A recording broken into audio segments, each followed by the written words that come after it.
Welcome back to A Bite from the Money Sandwich, where we provide practical and easy to understand tips and ideas on how to manage your money better, so as to let you retire with comfort and on your own terms. With the cost of education continually on the rise, it is sometimes daunting for a young couple or family to plan how best to pay for their children's education. Luckily, there is help. Today, I'm joined by Gerard Bailey, who is a business development manager at Futurity Investment Group. Gerard explains the benefits of education bonds and why I believe they are the best kept secret of investment bonds and a great alternative for investing when there is an education need, especially with some great tax benefits.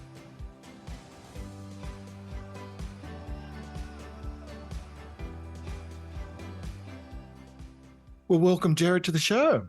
Thanks, Mark. Thanks for having me. Now, when we always talk about products, I actually like to talk about the value they can provide rather than actually the product itself. But what I really found interesting about this was you were telling me some great stuff about this product that, I didn't realize, and I'm sure most of the people listening wouldn't know about. So do you want to just give us a bit of fill-in about the product? Yeah, look, so I work for a company called Futurity Investment Group, and we offer an education bond. So an education bond's been around for probably, well over 50 years. And it is quite an unknown product, particularly, in the past, it was a product used by young couples or young families looking to save money for their children's education. Okay, so if we do on that, and there's definitely been some problems with those education plans in the past, because if you needed the money, it was locked away because it was only for that one purpose. That's not this product, is it? No, that's correct, Mark. So yeah, the products in the past, a couple of them were quite narrow in that if the funds weren't used for education, that only capital was returned, and not always the earnings were returned to the investors. Okay, and one of the things I do like about this, because if you actually know, and we'll just do this as a practical example, if you've got young children or grandchildren, and you know that high school is 10, 12 years away, that if you actually start putting some money away now and allowing compounding interest, if you're getting a decent return, that can nearly pay for half the eventual school fees. Yeah, look, that's correct, Mark. So, and it may, if there's enough money invested, it may well cover more than the school fees. And we're finding today that a lot of grandparents are assisting their children with their grandchildren's education. So, and they're investing lump sums. The benefit of the education bond, quite simply, is that if the earnings from the fund are used for an education purpose, the tax paid on those earnings is refunded to the bond owner. Okay, so do you want to just a practical example of that? So if someone is putting in $1,000 a month, so there's $10,000 or $12,000 a year, and then after about 5 years, there's for $70,000 or $80,000, so there's $80,000, and they want to actually take some money out under the traditional insurance bonds, the interest would be taxable on that if it's under 10 years. So how does this differ on this? Yeah, absolutely. So the investment bond, at the heart of what our education bond is, an investment bond. So the 10-year rule can be used later on. However, if it's used for an education purpose, those earnings can be withdrawn at any time to pay an education expense. So is there any time that they maybe have to pay tax at a future date, or is it, and what I'm sort of getting at is, well, sometimes life just changes and your child may not go to that particular school, or you may not need that money for that. You need it for some other purpose. Yeah, so after 10 years, it is a fully tax-paid investment bond. The 10-year rule does apply. So those funds can be withdrawn anytime after 10 years, fully tax-paid. When an education benefit claim is made, therefore, to note that those earnings or the money paid is taxable in the hands of the beneficiary. So there are some things to understand, but generally speaking, it is a very efficient way to have the tax paid, or the taxation paid that your earnings have, or the tax that your earnings have paid, having that refunded to you. And what if your intention is to actually use it for your children's education, but for whatever reason you can't use it for that? Something happens, some emergency. Is there a problem you now have to pay tax on that investment? No, that's right, Mark. So the education bond, when Treasury made the tax, it sits on the Tax Act. So therefore it's worded into the Tax Act, or hardwired, if you like. Capital can be withdrawn for any purpose at any time as a capital only withdrawal at any stage. So well within the 10 years, if that's needed. The Treasury Department, when they've made the law, understand that people's situations do change, and the main benefit or the refund of the earnings is made for an education purpose. But yes, you're right, you can access capital at any stage in that, or outside of 10 years, it's a fully tax-paid investment under the old 10-year bond rules. Okay, so if for some reason you can't use it, there is actually, as long as the intention was when you first took it out that you wanted to use it for education, but if life happens, as you said, and you're not going to get penalised by it. Yeah, you're 100% correct on that, Mark. Life does happen, and if the circumstance does change, that you will receive your earnings after 10 years. So there's no obligation to have that for education. It just comes out as a tax-paid investment bond. And for people, I'm trying to think of examples for people.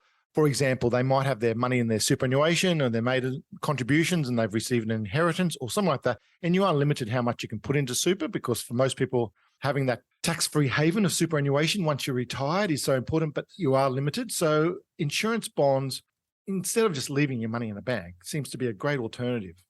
Yeah, look, insurance bonds, or in this case, education bonds. So to go back to your previous question as well, there has to be an intention for education. Okay, so, but as you said, circumstances can change. So, and the government's very aware of that. So, but we're finding lots of grandparents making lump sums. They might have excess in superannuation. The bond pays is the tax entity. So it's not taxable, or the tax is not paid by the bond owner.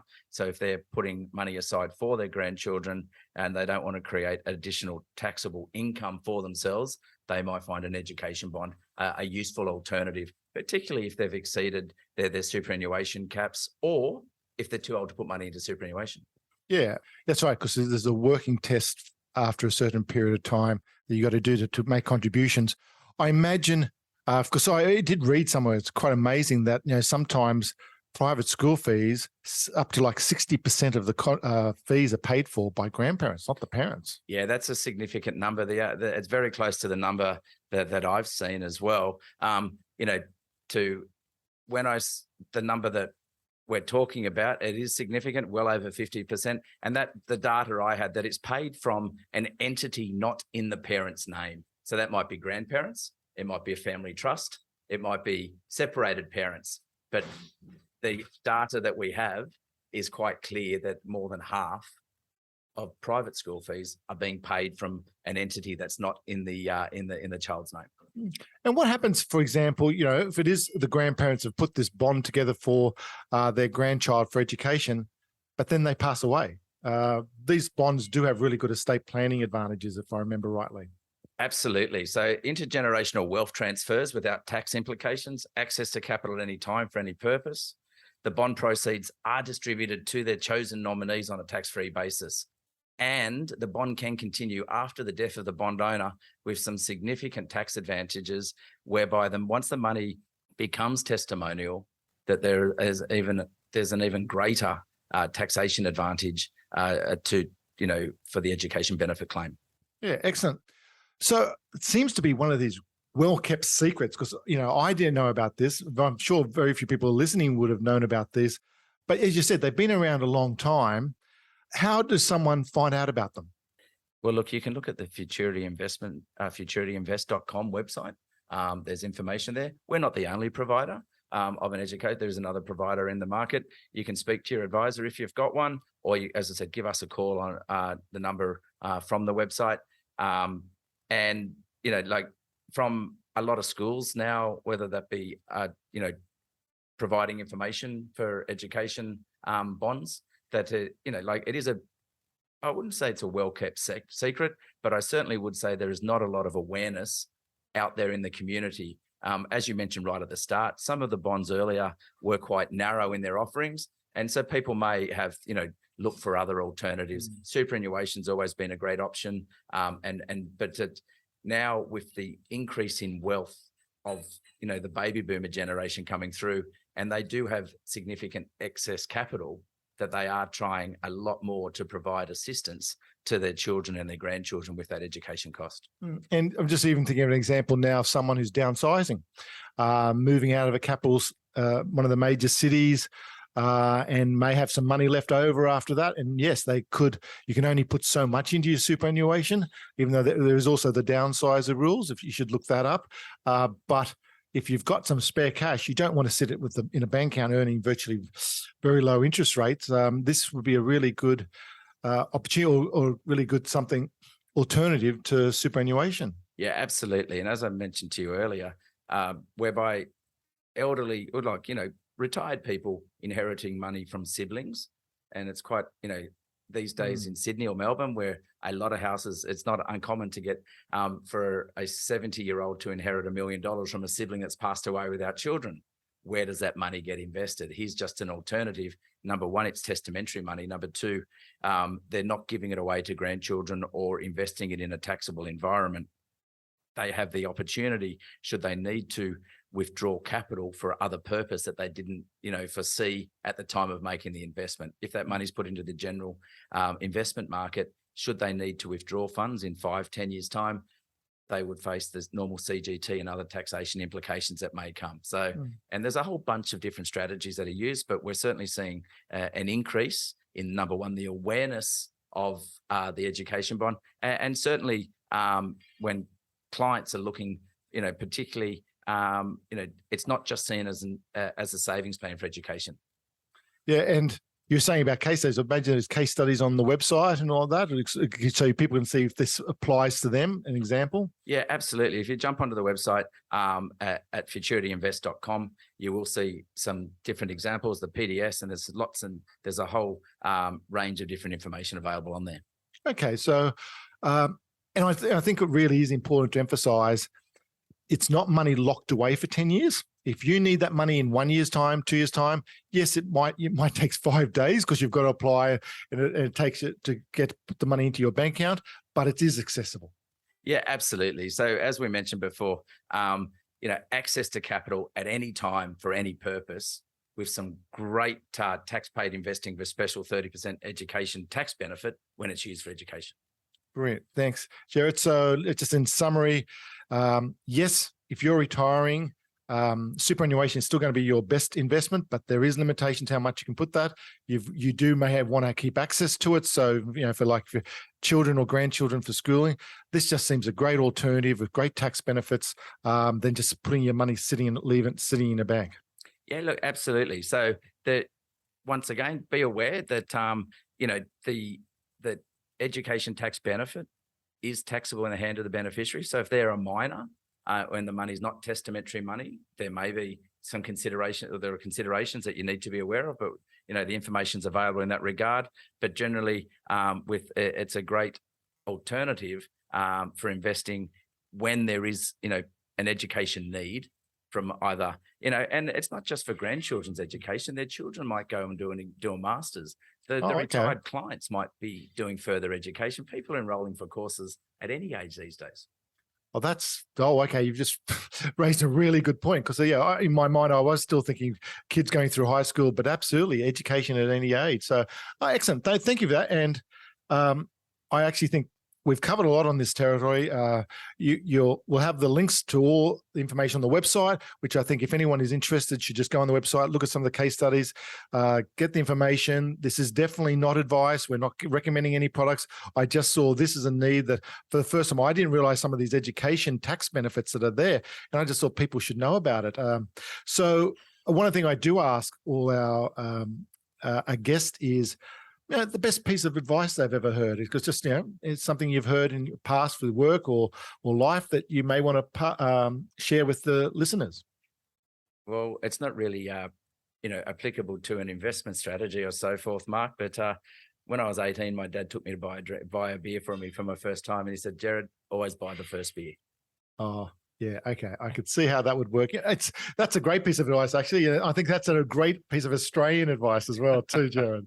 Okay. It's been great having you on the show, and appreciate you giving me all the information you have. It's been an absolute pleasure. Thanks, Marc. I hope you enjoyed this episode. If you'd like to know more about Gerard and education bonds, visit www.futurityinvest.com.au and search for education bonds. Feel free to also email me on admin@themoneysandwich.com or visit our website, themoneysandwich.com, if you have any questions or would want to know more. Want more practical, easy to understand tips and action lists to help with your money stuff? The latest version of my book, The Money Sandwich, is now available to order on Booktopia and Amazon, as well as available at all popular bookstores. Everyone deserves to retire comfortably and on their own terms. Make this the year you take action. As with every podcast, this information is not advice, as not personalised to your own situation. And past performance is never guaranteed for the future. What we are trying to do here is to provide tips, coaching and education to help improve your money knowledge, which we believe can only be a good thing. See you next time when we take another bite from the Money Sandwich.